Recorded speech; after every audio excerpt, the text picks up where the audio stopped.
अहिंसा को खत्म करना भी तो अहिंसा ही वही है। तो अहिंसा है। जय श्री राम। जय श्री राम। आज धर्म संवाद में हम श्लोक पे बात करेंगे। एक मैंने श्लोक पढ़ा है जो बहुत सारे लोग बोलते हैं कि अहिंसा परमो धर्म। इसमें अहिंसा है क्या, पहली बात।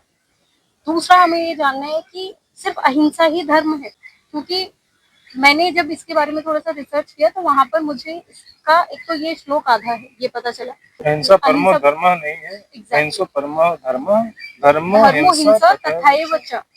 तो ये जो धर्मो हिंसा तथैव च, इसका भी एक मतलब है जो कि हम लोगों को बताया नहीं जाता, और इसी की वजह से मैं नहीं बोलूंगी कि हिंदुओं को मूर्ख बनाया जाता है, बट हर इंसान को मूर्ख बनाया जाता है। जो भी धर्म को फॉलो करने वाले है उसको मूर्ख बनाया जाता है, ये बोल के कि आपको अहिंसा करनी है, आपको किसी से लड़ना नहीं है, झगड़ना नहीं है।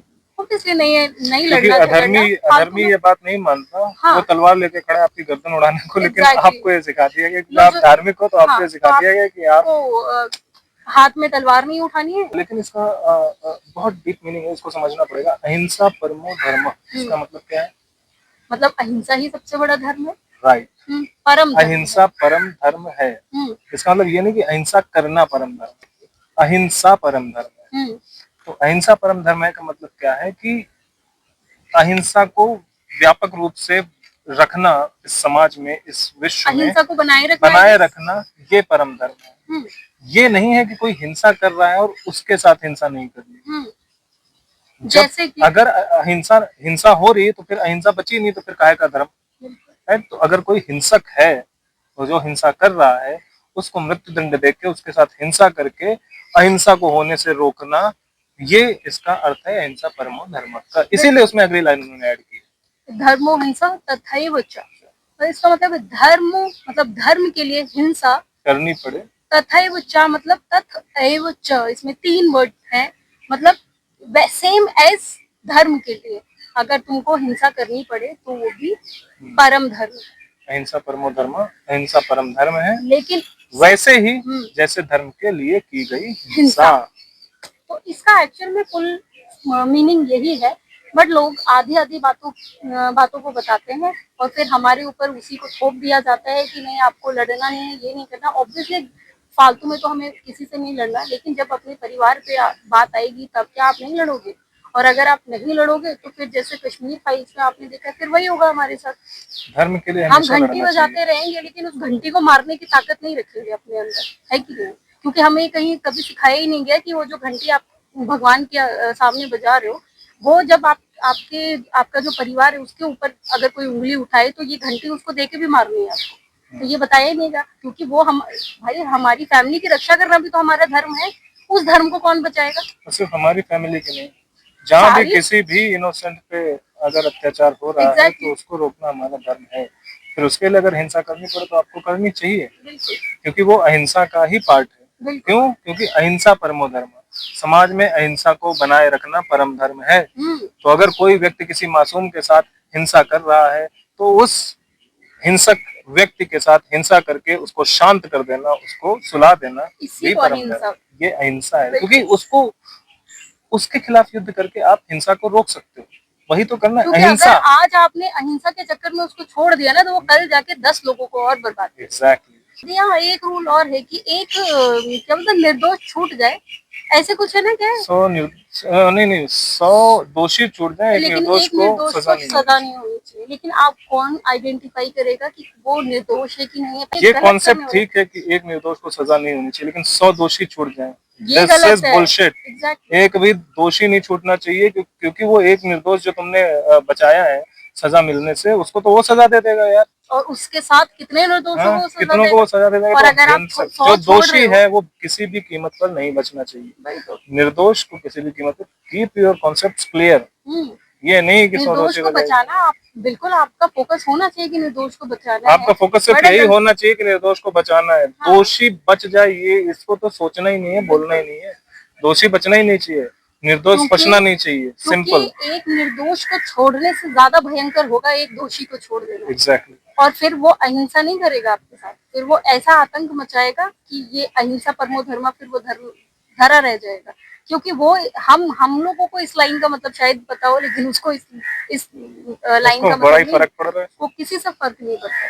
वो अधर्मी है तो उसको फर्क हमारा नहीं पड़ता। तो जब आपके सामने अधर्मी खड़ा हो तो उसके साथ में आपको ये पता होना चाहिए। धर्म का कॉन्सेप्ट वही है ना, धर्म कोई रूल बुक है ही नहीं, यही तो हम बार बार बोल रहे हैं। आप धर्म वाली हमारी सीरीज देखिए जिसमें हम वीडियोस डालते हैं और आगे भी डालेंगे, धर्म वाली प्लेलिस्ट है ना हमारी, हाँ हाँ धर्म वाली प्लेलिस्ट चेक करो। उसमें हम यही बता रहे हैं कि धर्म जो है वो कोई रूल बुक नहीं है कि बस इतना ही। अहिंसा परमो धर्म बोला गया, इसका मतलब ये नहीं है कि बस हम किसी को नहीं मारेंगे, सामने वाला पूरा गांव खाली कर दे तो हम फिर क्या फायदा, तुम किस बात के धार्मिक हो। बिल्कुल जब सामने वाला अधर्म कर रहा है, एक एक करके एक एक परिवार को काट रहा है, तो उस समय अगर आप तलवार उठा के उस मनुष्य को काट दो तो बाकी सारे परिवार बच जाएंगे, अहिंसा हो तो गई। आपने अहिंसा स्थापित कर तो दी, अहिंसा स्थापित हो तो उसकी गई, हिंसा को खत्म करना भी तो अहिंसा ही वही है। तो अहिंसा है। तो इस तरह के जो लोग हैं उनको खत्म करना, उनको शांत कर देना, ये अहिंसा है। ये नहीं है कि वो सब कुछ खत्म कर दे लेकिन हम तो अहिंसा के पुजारी, हम बैठे रहेंगे। अहिंसा के पुजारी हो इसीलिए आपको बैठे नहीं रहना है। अगर वो सबको मारता जा रहा है और आप बैठ के देख रहे हो तो फिर तो आप कहाँ से उससे अहिंसा हो, ज्यादा तुम खुद ही बड़े, हिंसक हो। एग्जैक्टली उससे ज्यादा बड़े हिंसक को आप। राइट, तो हमें वो करना होगा। तो इसका मतलब यही है, अहिंसा परमो धर्म, धर्मो हिंसा तथैव च। अहिंसा परमो धर्म अपने आप में कंप्लीट है लेकिन आप उसका मतलब नहीं समझते, इसीलिए उसी समय इसमें ये जोड़ दिया गया था कि धर्मो हिंसा तथैव च। अहिंसा का मतलब है अहिंसा करना परम धर्म नहीं, अहिंसा स्थापित करना परम धर्म है। और उस अहिंसा को स्थापित करने के लिए धर्म को अगर बचाना। कहीं एक आध छोटी मोटी हिंसा करनी पड़े तो बिल्कुल करो, लेकिन अहिंसा स्थापित रहनी चाहिए। कोई भी अधर्मी व्यक्ति आकर अगर 100 लोगों को मारने की कोशिश कर रहा है तो उन 100 लोगों को मिलकर उस एक अधर्मी, उन 100 अहिंसक लोगों को मिलकर उस एक अधर्मी को मृत्यु दंड दे देना चाहिए ताकि ये हिंसा होने से बच जाए। इसका मतलब ये नहीं कि ये लोग हिंसक हो गए, ये अभी भी अहिंसा के ही पुजारी हैं क्योंकि इन्होंने 100 लोगों के साथ हिंसा होने से बचाया है। राइट, तो अहिंसा और हिंसा, धर्म बहुत ही वास्ट है, इसको रूल की तरह मत पढ़ो कि बस ये हो गया। बुद्धि लगाओ, बुद्धि, उससे पता तो चलेगा धर्म अपने क्या है। अपने ज्ञान को और ज्यादा बढ़ाइए और अपनी विवेक को थोड़ा सा और ज्यादा क्या बोलते शार्प कीजिए, तभी आपको ये सारी चीजें समझ आएगी, तभी आप धर्म का पालन कर पाओ। थोड़ा क्योंकि थोड़ा धर्म के पालन में ना ये बुद्धि का लगाना बहुत ज्यादा इम्पोर्टेंट होता है। बिना बुद्धि का हर धर्म हो ही नहीं जगह, सकता। हर एग्जैक्टली हर जगह आपको दो चीजें मिलेंगी, आपको नाप तोल के देखना पड़ेगा कि कहाँ पर क्या करना है, कहाँ पर क्या नहीं करना है। क्योंकि एक भी चीज अगर गलत हुई तो वही जिस जो आप धर्म धर्म करके सोच रहे हो वही अधर्म में कन्वर्ट हो जाएगा और आपको पता भी नहीं चलेगा। आपको पता भी नहीं चलेगा, धीरे धीरे आप अधर्मी बन जाओगे। बिल्कुल, तो थोड़ा सा इस चीज पे ध्यान आप भी रखिए और हम गुलामी हमारे करने पास से जितना आपको है। बचना है। बस किसी हाँ ने कोई लाइन बोल दी तो उसी लाइन को एज इट इज नहीं मानना है, आपको खुद सोचना है कि क्या ये सही है, क्या ये गलत है। According to that make your decisions. ये नहीं है कि भाई किसी ने एक लाइन बोल दी, वो महापुरुष था, गांधी जी ने अगर अहिंसा परमो धर्म बोल दिया तो उन्होंने कुछ सोच के बोला होगा, अब उन्होंने क्या सोच के बोला, अब तुम उसी को फॉलो कर। लेकिन गांधी जी अगर को या अगर और जिसने पहले लिखा था अहिंसा परमो धर्म, उसको पढ़ के गांधी जी चलने लगे, गांधी जी को नहीं पता कि वो क्यों लिखी गई थी। तो फिर तो हमें अपना दिमाग लगाना पड़ेगा, हम उसको एज इट इज नहीं मान सकते। राइट, हमें खुद अपना दिमाग लगाना पड़ेगा कि इसका एक्चुअल में मतलब क्या है और इससे मानवता का कितना फायदा हो रहा है, जीव मात्र का कितना फायदा हो रहा है। अगर ये जीव मात्र के कल्याण के लिए है तो ही इसका पालन करना है, अगर जीव मात्र के कल्याण के लिए नहीं है तो इसका पालन नहीं करना है। ये हमें सोचना पड़ेगा और ये सोचने के लिए सिंपल है, इंट्रोस्पेक्शन कीजिए, अपने आप से पूछिए क्या ये सही है। और ये किसी को अपने ऊपर हावी मत होने दीजिए कि अच्छा हाँ वहाँ, हाँ ये आपने एक सवाल पूछा कि क्या किसी की हत्या की जा सकती है, किसी पापी की, किसी पापी मनुष्य की जो जिसने 100 लोगों को मारा है, क्या उसको मारना सही है? ये क्वेश्चन आप अपने आप से पूछते हो, लेकिन आपके दिमाग में कहीं चल रहा है नहीं नहीं नहीं नहीं, इस महापुरुष ने बोला था नहीं कि आप कोई दुनिया कुछ भी कर ले लेकिन आप अहिंसा नहीं कर सकते। हमारे गुरु जी ने कहा था कि कोई दुनिया सब कुछ खत्म हो जाए लेकिन आपने, तो फिर आप अभी गुलाम हो। वो आपको थॉट प्रोसेस बाहर निकाल के खुद से पूछना पड़ेगा, तब वो सही जवाब देगा। तब वो आपको सही जवाब देगा ये करना है या ये नहीं करना है। लेकिन अगर आप किसी भी एक्सटर्नल फैक्टर के उसमें रहोगे, कंट्रोल में, या उस सोच के साथ बैठे होगे तो वो फिर आपके लिए काम नहीं करेगा। फिर आप, क्योंकि वो आपके अंदर की आवाज नहीं होगी, वो उसको आप सुनोगे नहीं, आप उस फैक्टर की आवाज सुन रहे होगे। इसलिए इंट्रोस्पेक्शन करिए, भगवान में ध्यान लगाइए जो आपको सबसे आसानी से समझा देंगे कि क्या होता है। और भगवत गीता, रामायण ये सब पढ़िए और सिर्फ पढ़ के उनकी हिंदी मत देखिए, संस्कृत के साथ पढ़िए और खुद समझने की कोशिश करिए कि इसमें क्या लिखा है, इसका क्या मतलब है। और ये आप उसको पढ़ते समय ये ध्यान रखिए कि इसमें सब कुछ सही लिखा है, तो अगर इसमें मुझे कुछ गलत लगता है तो मैं फिर इसको बार बार पढ़ के निकालूंगा कि इसमें सही क्या है। तब आपको पता चलेगा कि वो जो नीचे हिंदी में किसी ने गलत लिख दिया है या उसमें अगर टेम्परिंग हुई, आपको पता चल जाएगी, क्योंकि वहां कुछ गलत नहीं होना चाहिए। सिर्फ ये नहीं कि वहां कुछ गलत नहीं है, आपको ये भी सोच के चलना है कि वहां कुछ गलत नहीं होना चाहिए।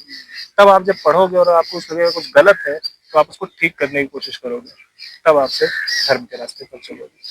बाकी ऐसे ही और जितनी भी हमारे सामने जो भी नए नए श्लोक जिनका की मीनिंग गलत लिखा गया है, या फिर क्या बोलते हैं चौपाइयाँ हो गई, या कोई भी बहुत सारी चीजें ऐसे, जिनको गलत हाँ, इंटरप्रेट किया जा रहा है, गलत इंटरप्रेट इसके बारे किया में जा बात रहा है, करेंगे। तो उसके बारे में हम हर बार एक वीडियो बनाएंगे और हर कुछ बार नई चीज लेकर हम आएंगे जो उसी पुराने धर्म पर आधारित होगी, बिल्कुल कि किसी ने जो गलत इम्पोर्टेंट है। गलत इंटरप्रेट कर दिया है, जिसको हम अपने हिसाब से डिकोड करने की कोशिश करेंगे। अगर हो पाए, जितना हमसे हो पाएगा हम उतना ट्राई करेंगे। हम यहाँ पर सिर्फ वही बताएंगे जो हमें पता चल गया है कि ये सही है, जो हमें पता नहीं है उसको हम डिकोड करने नहीं जाएंगे। बिल्कुल, हम वही बताएंगे आपको जो हमें पता है, और हम जो कुछ पढ़ रहे हैं, जो कुछ सीख रहे हैं, उसको हम इमीडिएट सोचते हैं कि ये सही है या नहीं। अगर ये गलत है तो इसको सही कैसे किया जाए, उसके बाद हम यहाँ आपसे बात करते हैं। तो आप कोई किताब खोल के ये आपको नहीं करना है कि ये लाइन काट दी, ये लाइन काट दी, अंडरस्टैंड। एग्जैक्टली। और अगर आपको भी ऐसा लगता है कि शास्त्रों में कहीं कुछ गलत कहा गया है, या कोई चौपाई या कोई लाइन गलत है, तो आप हमें बता सकते हो, हम उसको नेक्स्ट टाइम में डिकोड हम भी उसके बारे में पढ़ेंगे, समझने की कोशिश करेंगे। पता नहीं गलत लिखा भी है कि आपको लग रहा है, एग्जैक्टली, राइट। तो हमें वो हम सबको ये करना पड़ता है यार। जरूरी नहीं कि हर इंसान को, हो सकता है कोई चीज मुझे समझ आ जाए तो कोई इन्हें समझ आ जाए, कोई आपको समझ आ जाए। इसका मतलब ये नहीं कि कोई पुस्तक खराब है, कोई बुक खराब है। उसमें जो कुछ भी अच्छा है धर्म के अनुसार है उसको आप ले लीजिए, जो आपको लगता है कि धर्म विरुद्ध है उसको आप छोड़ दीजिए, राइट। जब आगे समय आएगा, क्या पता कोई ज्यादा बुद्धिमान हो, अच्छी डिकोडिंग कर लेता हो, उसी ग्रंथ से वो लाइन जो हमें लग रही थी गलत है, वो उसमें ढूंढ के सही निकाले कि नहीं इसका ये मतलब है और ये सही है, राइट। तो हम किताबों को जलाना, फाड़ना, बर्बाद करना, इनसे कुछ नहीं होगा। अपने दिमाग को खोलो, आप फाइंड आउट करो, सत्य ढूंढने की कोशिश करो। जब तक आप बुराई ढूंढने की कोशिश करोगे तब तक आपको बुराई ही मिलेगी और कुछ नहीं मिलेगा। भावना जैसी प्रभु मुहूर्त न देखी ऐसी, सिंपल सी बात है।